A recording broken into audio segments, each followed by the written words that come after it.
What is going on, everybody? It is March 2nd, 2026. This is the Daily AI Show, and welcome. We're glad you're here. Hope you all had a great weekend. Beth Lyons is here with me today. Like Friday, Thursday, Friday, a lot of it revolving around Anthropic's response, which we did talk about on Friday's show with the Department of War and the different parts of the U.S. government and some beef they had there, as well as what probably got a lot more news after that was OpenAI, Sam Altman's response, which we'll definitely get into, as well as a bunch of other stuff like Uncanny Valley and with Nate Jones. Like that was weird. So I maybe want to get into that as well. So lots to talk about on the show today to kick off our week. Sam did a random Saturday night Ask Me Anything on X. Just like, hey, y'all are talking about the thing that we're talking about, so let's talk about it kind of stuff. Yeah, It was probably the right move, I would imagine. Right, but those things usually happen on Reddit. But this conversation it was on TikTok. Oh, yeah. I just said when you said it, I didn't even hear you say not Reddit. That's funny. This conversation, I think, was just happening so much on X and the zeitgeist of, well, I guess I'm switching to Anthropic, right? And is it the same deal? Is it not the same deal? So that was really interesting to see play out.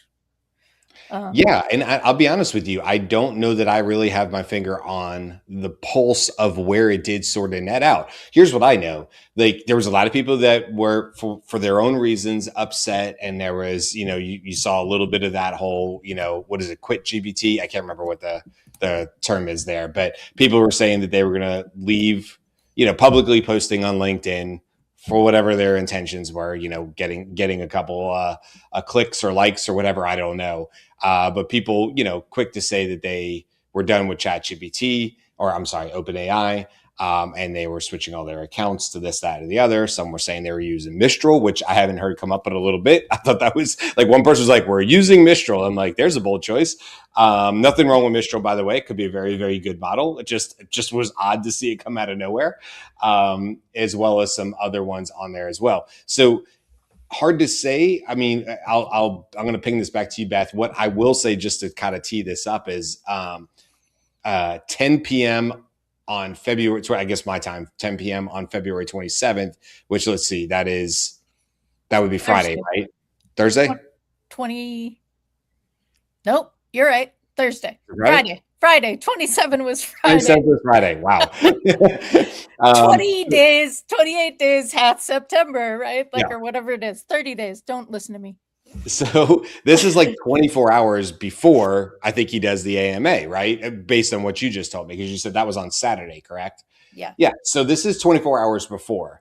And this is also the same day that Anthropic had submitted their response to the Department of War. And unshockingly, the government had, a strong stance on that of, Anthropic is not patriotic and they were going to label them a security threat, which was something that just isn't done no matter what you think about it. It just does not have historical precedence to it like it is being used or threatened to be used now.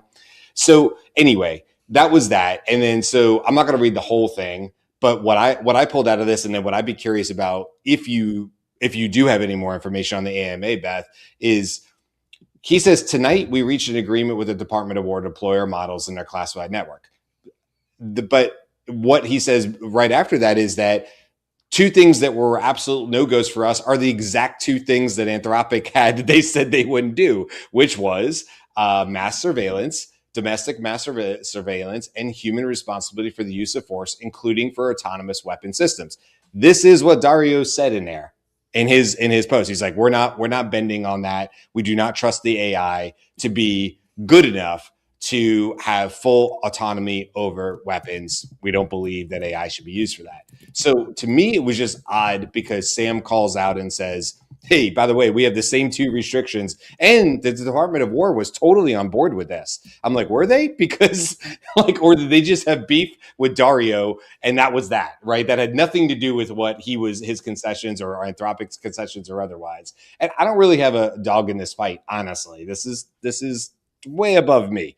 But he did say at the end of it, which I thought was interesting, and I'd be curious if more people asked about in the AMA, is we are asking the DOW to offer these same terms to all AI companies, which, in our opinion, we think everyone should be willing to accept. We have expressed our strong desire to see things de escalate away from legal and governmental actions and towards reasonable agreements. Now, he did not say Anthropic, but I think everybody knows that's who he's talking about in that particular statement. At least that's the way I would say it.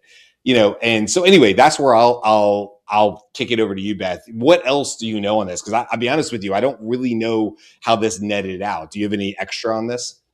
So the language is slightly different. So the language in the initial contract with that the Defense Department, aka the Department of War, just a little aside, Congress names the department, so you can't just announce it and change the name, even though you've changed the logo or whatever and everything. That's not its official name, but it is the name that is being searched on, and we are saying that. So the Pentagon's offer to all vendors, including Anthropic initially, was language along the lines of AI may be used for all lawful purposes in classified systems. And that meant lawful without vendor level veto rights. And that's the sticking point. OpenAI said that in their contract, they're basically saying the same thing, but they're not using the all lawful purposes without vendor veto rights. And in fact, when Sam was referencing it, he said the Department of War says that they won't put us in that position, right? Yeah. Like, we have the ability to say we don't want to be in that position, and the Department of War said, sure, that's okay. Yeah. But the actual language in the contract is not the same like legal enforcing thing that if you went against Anthropic's, you had violated their terms of the contract. That was eliminated in Sam's. And Sam was, to his point, I mean, Sam's a smart, savvy guy, right? There's a sweet, sweet deal that is now available for the taking. And if you move quickly, you could take away from Anthropic something that Anthropic had, which was sweet, and prevent Grok from getting something that Grok wants, right? Like, I mean, this is a perfect slide in for Sam. But what he was also focused on is he thought that the designating Anthropic as a supply chain risk, which is a formal designation in the defense industry, and it means that all government agencies cannot do business with that vendor. Right. Sam was talking a lot about that's a really dangerous precedent. And so we want to vehemently say that we disagree with that, just from a like independent capitalism. Like, no, this is like huge overreach in terms of reaction to this. So that was also part of why Sam wanted to do the AMA and be able to get his voicing on that out. And I don't know what I feel about the overall things. I mean, I think, yes, humans should be involved in deciding when other humans get killed, but they are to a certain extent involved. A college friend of mine this weekend said, no, humans need to be involved in all fact checking. And she's adjacent to the to insider AI stuff, but I was thinking, oh, yeah, that's not possible now because the data's coming in too quickly. Yeah. Right? You're going to get a summary.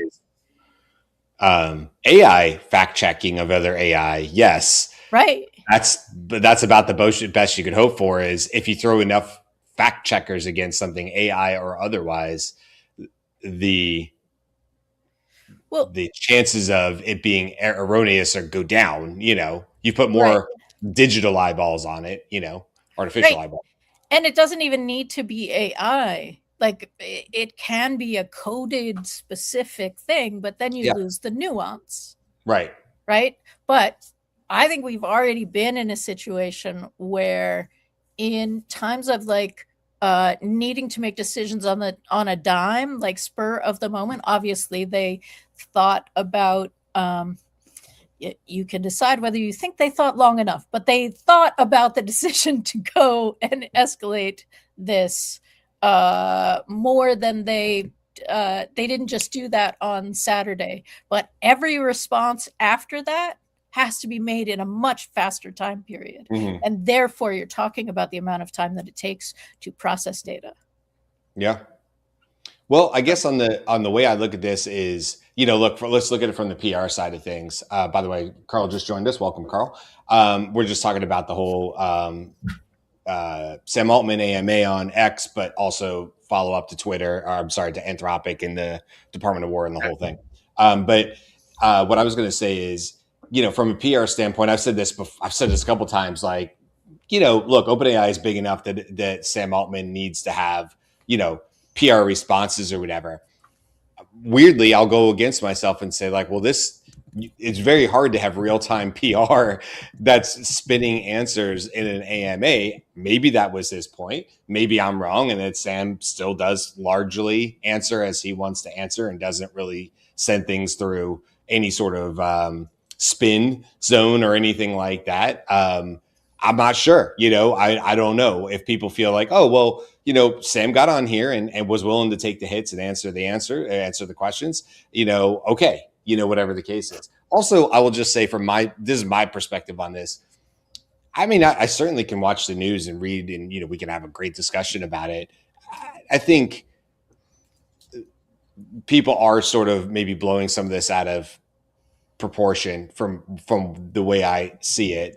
But, maybe I'm wrong on that. I just think it's like people's gut reactions are interesting when I read them on LinkedIn. At the same time, people should vote with their wallets, and that is one way to do it. If you feel like OpenAI no longer, is in line with what you believe is right, whatever that might be, and you want to vote with your wallet, then I mean, yeah, great. I'm glad people are able to do that, and feel like they can move on to other models and they can continue whatever. Conversely, I'm sure people feel the same way about Anthropic because they may feel that Anthropic turned its back, or because of the way it's being spun on them, they may feel that Anthropic turned their back on the U.S. government. I mean, there's certainly people who have read articles who feel like that is what happened.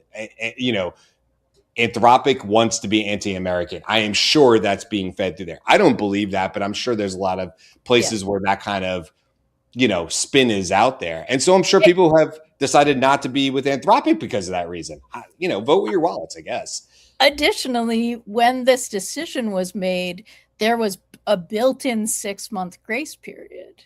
So actually, Anthropic's tech was used on Saturday in the Iran bombing. Oh, right. Yeah. Yeah. Right? It can't be decoupled that fast. It's right. So like you may not use it. Like the designation was you must cut off all use of Anthropic's technology. And then the very next day, we are absolutely using Anthropic's technology. Now that's nuance of governmental policy and all of those things. But on like the broad strokes, it was like, what just happened? Yeah. Any thoughts, Karl, before we move away from this particular topic? I think you probably all said what needed to be said, right? I think it was like a lot of it is like gut reaction. I'm going to do this, and then whatever you choose to use, it's what it is.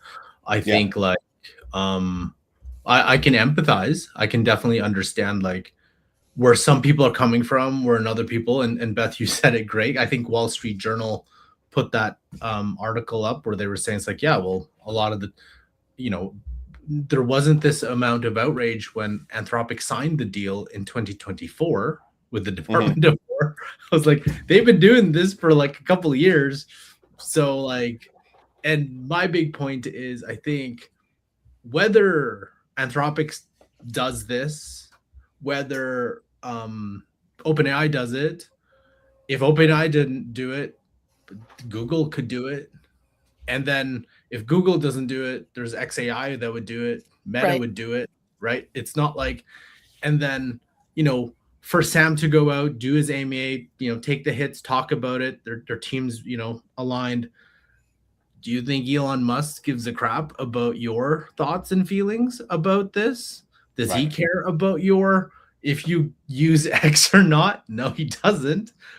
So I think like of all, I'd rather have Anthropic or OpenAI be the ones have these things. Here's what we do, rather than I'm not going to do any of that. I'm just going to do what we're going to do, and we're not going to tell you anything about it.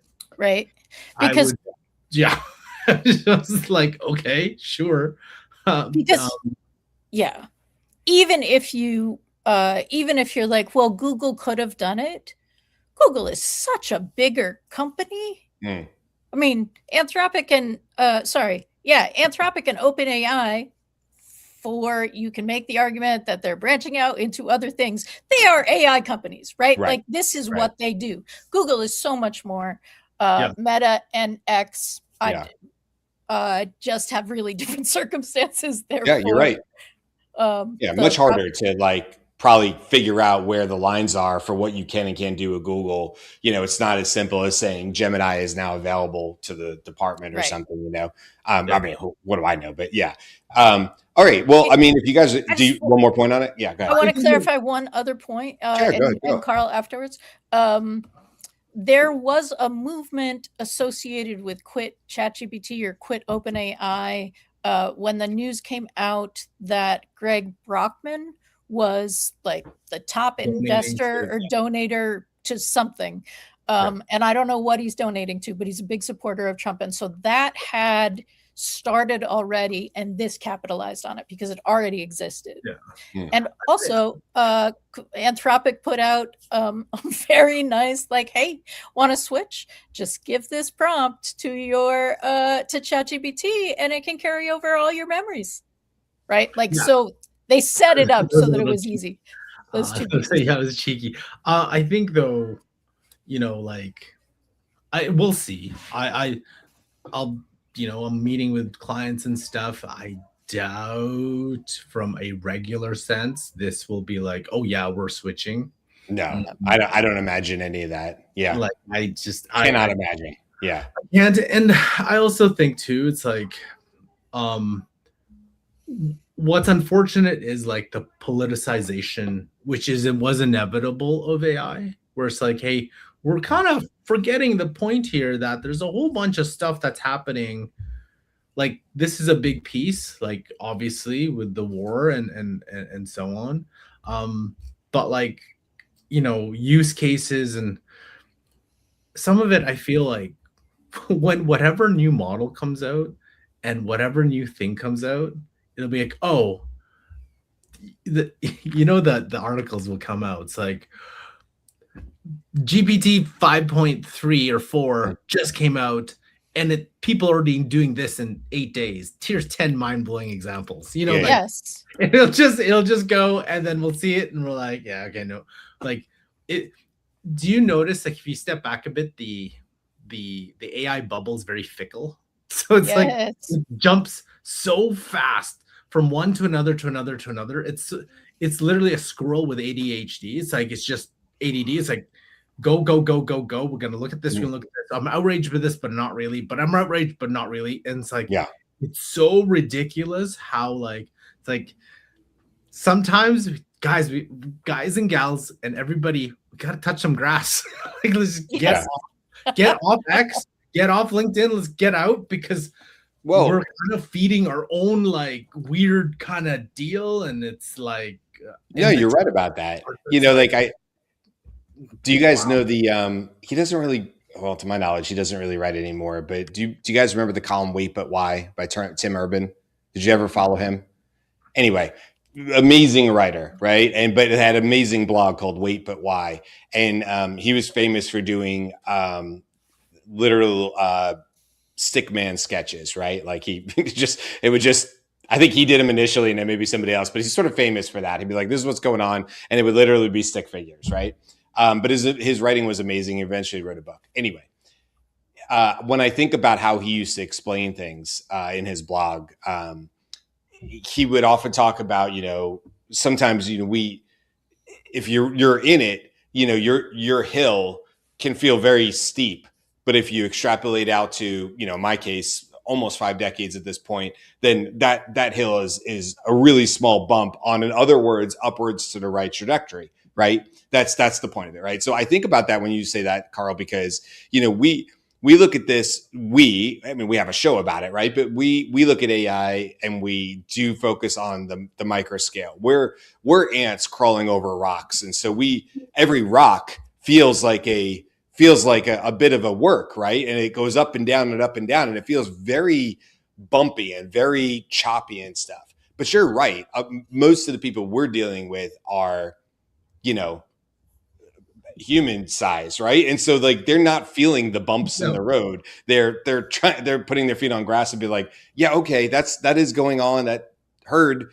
Also, fantastic. What are we going to do about our ROI this month? It's just what are the things that really matter today? And so I agree with you. I do not expect this to come up unless for every once in a while I have a client and they just like to nerd out with me on AI, and then we might get into this because they'll be like, "Oh, did you hear about that?" It's like, okay, you're at the ant level with me. You're not looking at it from this 10,000-foot view. You're down here in the weeds with me. There was a partner. He's a partner in an accounting firm we work with, and he goes, "This is cool, Karl. This is all cool. This is amazing. But at the end of the day, we're accountants, so we need to do our accounting. So I don't know how we're going to do all this because we're accountants." And I was like, that encapsulates what a lot of people. I was like, yeah, this is all fantastic, but I have a job to do. I have a family to take care of. So why don't you just talk to me about this? But like you said, okay, now that's great. What are we going to do about ROI in this quarter? Because we have a lot of stuff to do, right? Like, like literally this, it's Q1. I'm in March, and I need to know what's going to change the trajectory of my total sales by the end of Q1, which is the end of this month. And that's a very real thing, especially for me. I deal with a lot of salespeople. So, your quarters, your Q1, your Q2 results, they mean a lot, not only for obviously people who make compensation too, because it can drastically change their particular payouts and stuff like that. So yeah, I agree with you. A lot of it is like, I like to geek out on this stuff too, but also, and every once in a while I do have a like CEO level or whatever. It's usually not that level. Usually if I'm talking to people at that level, it's like, what did we do yesterday? What are we doing today to improve it? What do we think is coming tomorrow that might affect today? And then the really good ones are usually following up with, hey, just checking. You don't think we're painting ourselves in a corner, do you? Meaning like, are we going too hard into one AI tool? Or, like that's where an executive is going to sit, right? They're like, are we moving forward? Are we not realizing that we're moving ourselves into a corner using this tool, using that tool? And I love those conversations because then you can really like, whatever. Yeah. You can get into the fun of it, Yeah. And that's what I think, like most of the interactions, there are some CEOs or executives who geek out on this and they're really deep. But for the most part, it's like, hey, I got a business to run. I've got teams to go over. I've got QBRs. I've got OKRs. I've got a whole bunch of alphabets and acronyms, and I've got a board like breathing down my neck. That like, and then for non-tech companies, right? They're like, crap, I've got floorboards I gotta make, like I got this stuff, supply chains, like, hey, we've got trucks to move, like I've got oil to ship, like the like Claude co-work with that. Okay, that's great. Can you move my thing faster? It's like, right. Those are the conversations you kind of have to just make sure it humbles you, and it's sort of like, yeah, like this isn't the be all and end all. Yes, we kind of make it a big thing. It is a big thing, but like, yeah, there's other stuff that's going on. And I think like, I'm sure there's bigger stuff right now in the world, especially, what's happening. That is, you kind of see it and you're like, and one thing I wanted to point out, I know I saw Trump post that note. I was like, how many times has your president's flip-flopped on different things? So I was like, it could, in 2 weeks, you'd be like, you know what? Well, this is too much of work. And I think we all know, I don't know, working in government, it takes so long to do things. It's ridiculous. Like, that's why once you get like a software or something in, you can't take it out. and you like are printing money for your company because it's like all the bureaucrats, all the systems. Once you've integrated, it's like you can't pull that thing out. 6 months, I was like, that's gonna take a year, my friend, because how many departments have like latched onto it? I was like, how many people? I was like, what are you talking about? I kind of like this. We're gonna use this for another 4 months. What do you mean we're gonna switch to OpenAI? Like, there's just you've kind of like, like 6 months. That's pretty impressive if you could do that. And I just want to name something in that, because the reason that it takes that long is because you're interested in maintaining function and support for your constituents. Doge changed that. Doge happened very quickly. It changed some things. There are some things that it said it was changing that it didn't. But that's only a constraint if you care about an end result that we think government should care about, but that's not necessarily what's happening in this current situation. Yes and no. Like, I still think it's easier to unemploy people, like from a action perspective, than it is to extract something that people use every day that has become quote unquote integral to their workflows and processes and flip it to something else, because every single day you're still using it, it becomes, it's, I don't know. I like to use like, sorry, it's venom, a symbiote. Like, it just integrates with you, and it's harder and harder to peel off. And it's every day that it moves away from just a simple chat interface too. It integrates, right? Like, I mean, and that's just it, right? I mean, I think we're not talking about Anthropic at the department levels, you know. Hey, Claude, give me an answer. Okay, Claude. Like, we're probably talking about APIs and very sophisticated ways of using the model. So ripping and replacing is not. How can I attack Iran?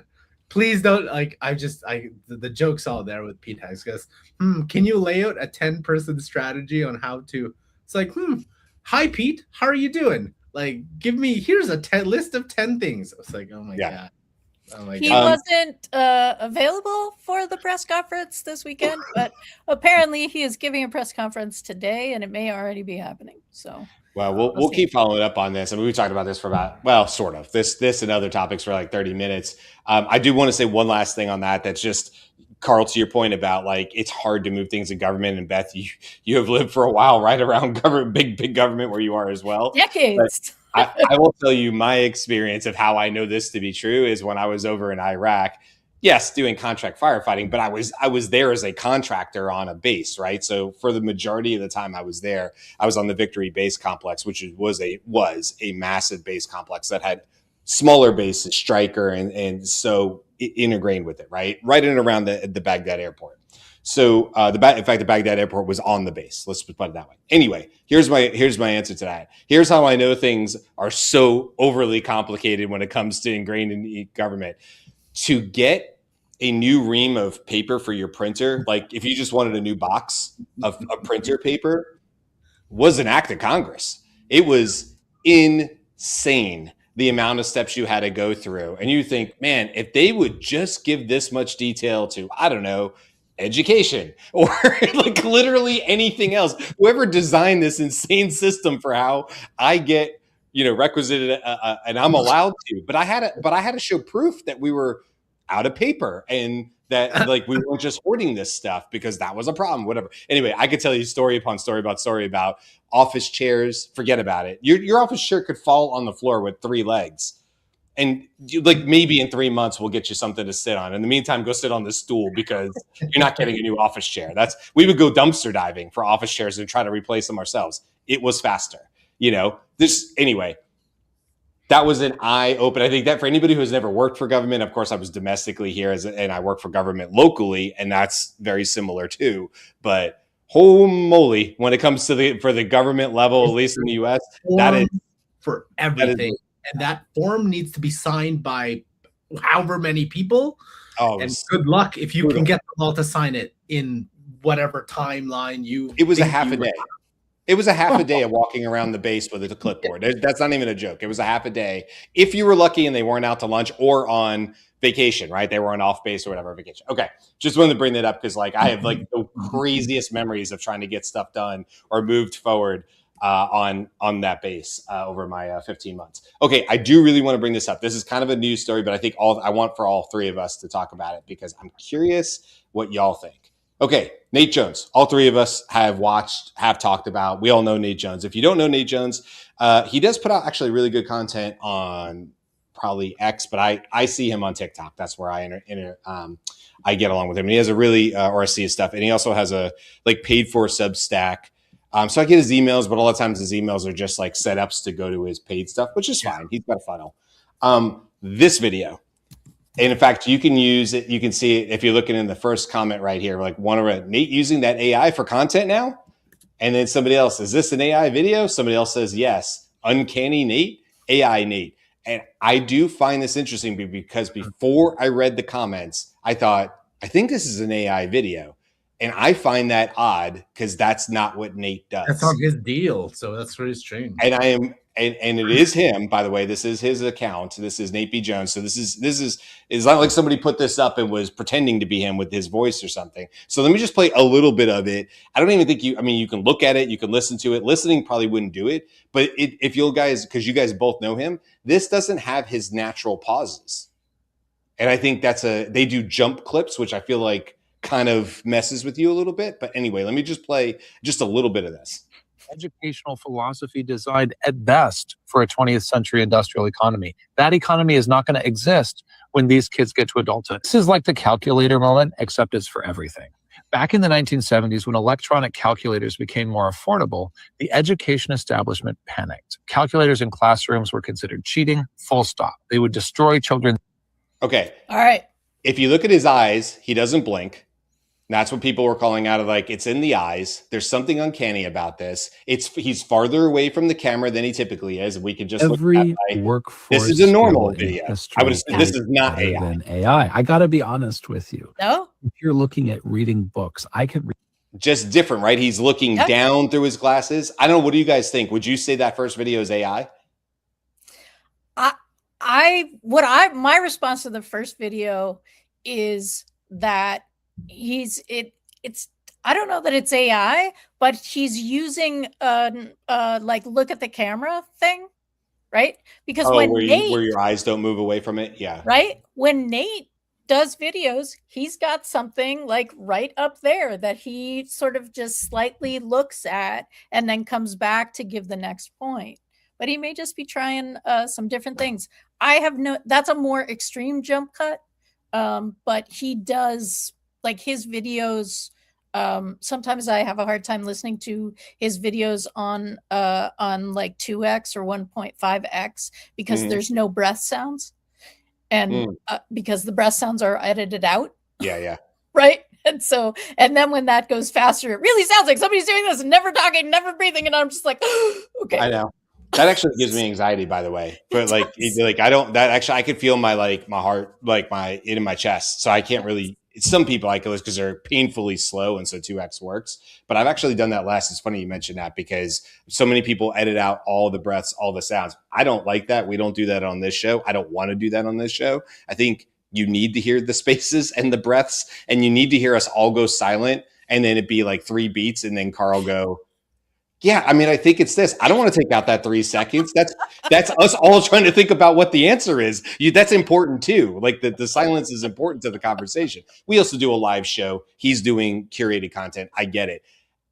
I will tell you, there's so many people in that comment section saying, this is AI, right? And also like, that's weird that Nate didn't call this out because I mean, I'm a follower of his. I watch his videos. I think he's got really good content.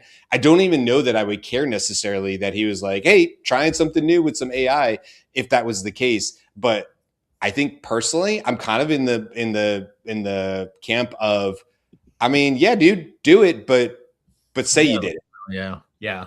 It kind of bothers me, honestly, a little bit, because like I do consider him a nice source. Now, I guess I don't know for sure. And I do think it's weird that he's since put up another video, which is probably the one I just clicked to. That was the next one I was just showing. And there's there's no mention of it. So I don't know, but I do find this surprising from him. I've never seen him do this before. He's always a straight to camera, look at this, look at that, leaning in. He's usually got the beanie on, like he has a certain look and feel of his videos, and that does feel uncanny. I don't know. What do you think, Karl? The editing was that cut from one. There was one cut there that was a little wonky, and I was like, if you're an editor, whether you edit or somebody else edit, you normally wouldn't make that mistake because you're just cutting. Like, I'm gonna cut this section because I screwed up or whatever. There's that one little section it's cut, and you're like, that doesn't look. No editor, whether it's junior or brand new, would ever make that mistake. That would not be a mistake. You just, you don't do that. It's very strange. That would be a weird kind of. It's kind of interesting on that. I brought it back up on the screen just so y'all can see too. The one up here, the second from the top from the left, that's the one. Look how much further back he is than every other image. His face is right there. Right? It's weird. And the other thing that you can see, and I have not clocked this on things that were based on photos, but you can see that when he gets excited about stuff, his facial flush changes, right? Yeah. Like there are noticeable differences based on how he's feeling about what he's talking about. And that may be one of the indicators that we start to see in AI avatars, because I mean, they're trying to make sure that your lips look like they're saying the sounds that people are hearing. That's like the level of what they're trying to do. And like trying to match performance in the video performance when you're gonna like face swap something, but nobody is like yet actually getting to the, okay, so we finally got what this emotion should be and what it sounded like. Now we need to match that to what the eye shapes are doing and the facial flushing. We're not there with avatars yet. Yeah. You look, and by the way, in the comments, I was just curious. I think Jeff's saying, I mean, there's definitely maybe an AI filter. So on his eyes, so that it appears he looks at the camera and he can read the script. So Jeff is saying maybe it's just like the eye tracking thing. Gareth is saying it's always the teeth. I don't know if it's AI all the way. Let's see. Jeff is saying, I just think it's a filter. So listen, here's the thing. This stuff exists. I'm not against people using AI to help them create more content. I literally do that with a Conundrum episode every Saturday. But it's literally the thing I say is this is going to be too AI goes. And I'm not trying to be like sit on my high horse or anything like that. I'm just saying that like, it is what it is. I don't think it diminishes that Conundrum episode. I think it's still a good conversation. I still enjoy them, but I'm just telling you what it is. And when you have somebody like this who is as prolific as posting as Nate, maybe I'm wrong, but it wasn't just me. I thought it was AI. I looked in the comments and there was a lot more people. So he either used the filter, he changed something up just to try something different. But by the way, this isn't really even about Nate Jones, to be honest with you. I mean, we're giving him a lot of free press here on this show. I think it's the larger conversation is why I wanted to bring it up today, because it's just a larger conversation of like, what if this was Rachel Woods? What if this was, other people, Ali Miller, other people that we follow? I don't ever think it would, but Ethan Malik, it's not his thing, but I don't know. What do you guys think about this? Like if somebody does this, and let's just say this was AI, hypothetically, I'm not saying I know, would this bother you? So I'm wondering what are the scenarios in which this would make sense, right? Nate's a solopreneur. His face is is his brand, right?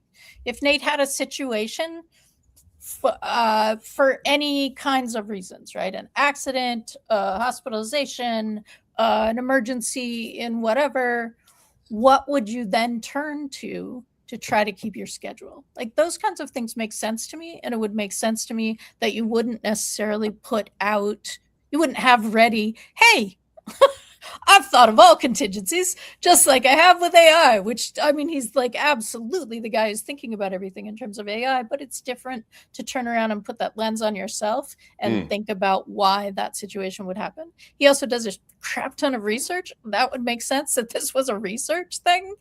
And like, hey, 78% of the audience. That's what I think. That and you might be right on that, Beth. That would not. I had that same thought. Was what if he comes back in 3 days and said, "Yeah, guys, I did this on purpose, whatever." And I mean, honestly, he could have that out whether he did or didn't. He could like probably pull because you're right. He could pull that off, Beth. Like that would be a thing Nate would do.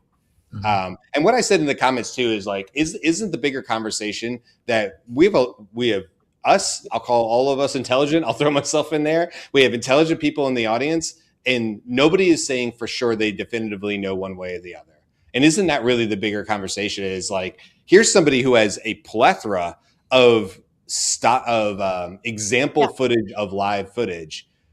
We're looking at 300 videos to one. I probably watched every video of his on TikTok over the last several months. I don't usually skip them. Those and Harry Mack videos. That's another conversation. But I don't skip those videos. I want to know what they're talking about. But yeah, I don't know. Anyway, it was just a conversation. I was just curious with you guys, more like not really like news, but it was definitely something that hit over the weekend for me. And I was like, oh, I want to talk about this on the show. Yeah. And just to say, so there are lots of people, Gareth, who works with him or has engaged with him for a lot longer. He's saying, yes, from what I know, he is very authentic. That's my experience of him too. JDE Salt, isn't this pulled from a much longer version, like almost 30 minutes, right? Yes, the snippets are intentionally created so that they can be used in the shorts world, but his normal videos are much longer. So, okay. We love you, Nate. Sorry if we stirred some shit. Well, listen, I mean, I'm not the only one saying this. I wasn't the only one bringing this up. And, you know, I think it's a great conversation to have, regardless of whether it's true or not, because I would love to hear Nate's thoughts on why people thought it was AI if it's not. You know, like, hey, let's talk about this. Let's have a bigger conversation. So I'm looking forward to something. Right. Yeah. So we're looking forward to the rest of the story. Garrett's saying he thinks probably Nate used an AI editor, which again, like this could easily be from the Descript editor, right? The Underlord, Overlord, whatever Descript has. Like, make sure that my eyeballs don't ever leave the camera. And then you're just like this. I mean, it's like you don't want that to be your video. That's not a good look. Yeah. I don't mean that from Nate. I mean that from like Descript. Like, and the people who sort of apply it indiscriminately. I mean, I used it somewhere. Like, I mean, this guy, when Adobe came out with it, remember Adobe came out with that like 2 years ago, the eye tracking thing. Yeah. But the problem with it is you really got to, like, it's fine if you're a talking head and you kind of stay still or whatever. But it's most people called it uncanny. You know, it's more distracting than not. Like anything else, if you have a 15-second clip that you're doing, the shorter the clip, the more you can get away with AI, because there's just not enough there to say, oh, that's weird, or that doesn't sound like Brian, or doesn't seem like his mannerisms. I move around a lot. If y'all ever notice it, if it's ever me as an AI avatar, it's going to have to get the lean. Like, I'm always leaning on one. I'm always over here, which I noticed early on when Jyunmi would be like, can you stay in the middle of your frame? You know, like on the side, because he was doing the editing and stuff like that. I was like, oh, I lean. I like, my grandpa was like that. He would always lean on the side. So my shoulders are always crooked. I'm not squared up to the camera. So if there ever is an AI avatar and you guys are watching the show and you're like, I don't know, you'd be like, listen, that AI avatar for Brian better have a damn lean on it. Otherwise, it's not true. Yeah. It's really him. Yeah.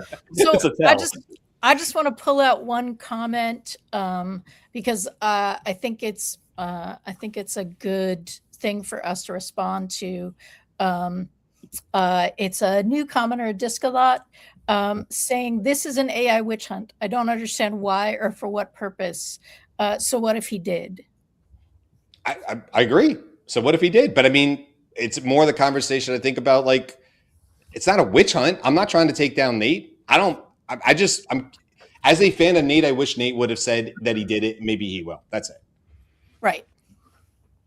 But Okay. I'm not a witch hunt. I'm not trying to take down Nate. I like his content. I will continue to follow him personally. I think it depends. Like what I was thinking about was so Matt Wolf recently said, "Hey, my marketing agency has done this." Like we're talking, I think it was a comment he was talking about. Like he's hired a marketing agency for himself to, because he has such a good audience. How do I monetize? I'm sure it's how do I monetize this audience and so on. It would be very smart for Nate to do the exact same thing because his audience is growing. How do I, monetize my audience and do that?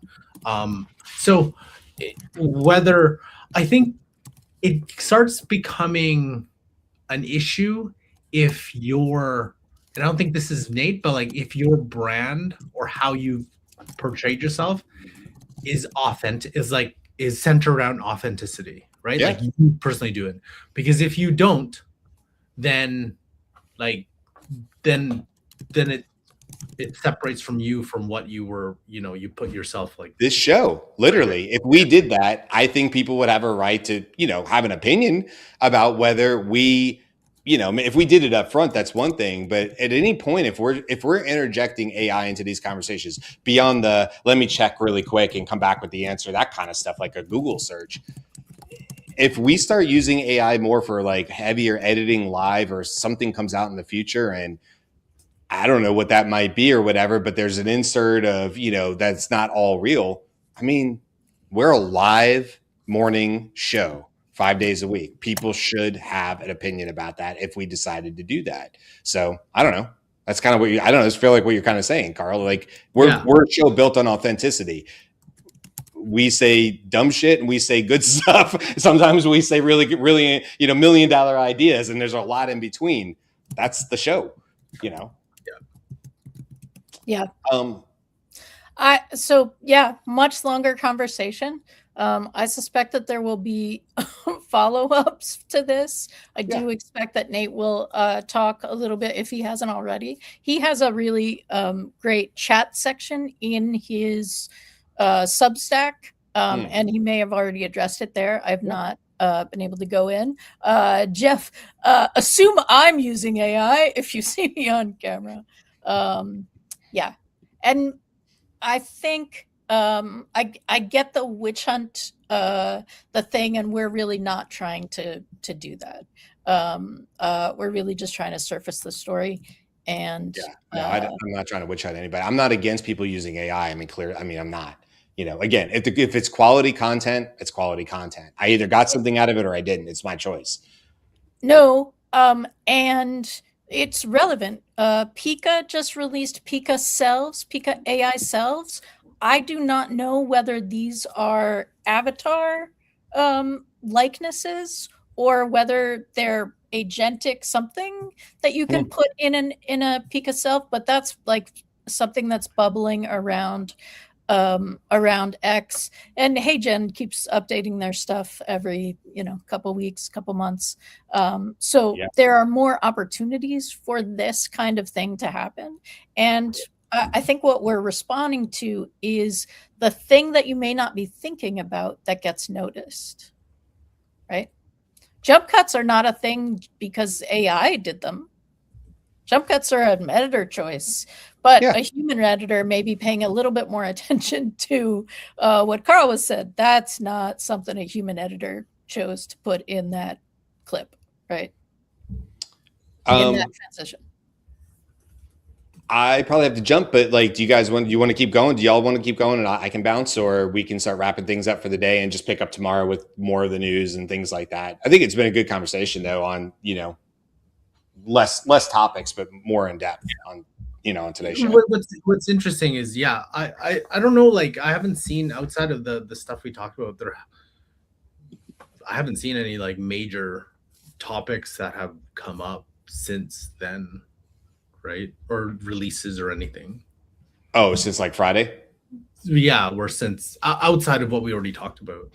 Yeah, the two I saw were that Grok was gonna like allow people to do their own voices, like they were gonna be able to do voice synthesis. I saw that one, and then Microsoft leaks Copilot Canvas, which I was like, I don't know, that's not record breaking news. It's just, I guess they have like sort of a canvas workspace, freeform workspace, where I do like that idea, by the way, this idea of a freeform workspace where it's sort of like Copilot's there. It's instant images. I don't really do a lot of like whiteboarding or, like vision mapping, but I feel like for people who do, that's got to be super cool. If you just have a blank space and you can vision board with AI, I bet you that's a really cool experience. So if that's kind of what they were talking about, I think, yeah, I can see a lot of people using that to just like get a group of people together, either virtually or in a real room, and throw it up on the board, but you have AI helping you with the images and all the stuff. That's cool. Yeah, absolutely. I feel like that has been something with some of the other boards. I have a bunch more things, but I'm okay going. One of the things that I want to surface before we do, Karl, is you referenced it in what you were saying. There is some leakage about ChatGPT 5.4. Are we skipping numbers? The thing is, though, like I think we've seen so many leaks, and it's so easy to fudge whatever the leak is. Yes. So it's sort of like, yeah, there's a bunch of like numbers and stuff going around, but it's like, unless they actually release it, we don't know. Well, there was a 5.3 codex, wasn't there? There was 5.3 codex. Yep. And there is a 5.3 ChatGPT, we assume. I mean, like they've talked about it, but there was buzz this weekend in 5.3. Yeah. Well, listen, going back to our original story, I mean, what's a great way to get people talking good about you? Release the next best model. And to Karl's point, back around we go. ChatGPT is the greatest. Look what it can do. So they didn't do that over the weekend. But if AI ever wanted to dangle a carrot over here and be like, hey, look over here instead, they have the ability to probably do that. So I guess we'll have to find out what happens this week. So. All right. Well, let's do that. Let's go ahead and wrap it up for today. I think the three of us are back tomorrow and for parts of this week. Andy's still out for a little bit, but we should have Jyunmi and Ann maybe in at other parts of the week. So keep coming back, keep hanging out with us. Thank you, by the way, to everybody in the comments. I mean, we had a lot of people today. Our live numbers went really up as well. I really appreciate it. By the way, there's a direct correlation by how much is going on in the conversation in the comments and then how many people are joining us live. So you guys, by having conversations, by interacting with the show on YouTube, are directly sharing and letting other people know to come see the show as well. And it may be their first day. We certainly had a few people today who, had more recent, or I hadn't seen them before on the show. So welcome to anybody new on here. We appreciate y'all. This is the time to let you know we do this show 5 days a week, Monday through Friday, 10 a.m. Eastern, every single day. We have not missed a Monday through Friday since we started. And this is episode 671. So later this year, we'll hit our 3-year mark and we're rocking and rolling. So with that, we'll say goodbye. Have a great day. And we will see y'all tomorrow on Tuesday. Till then, bye.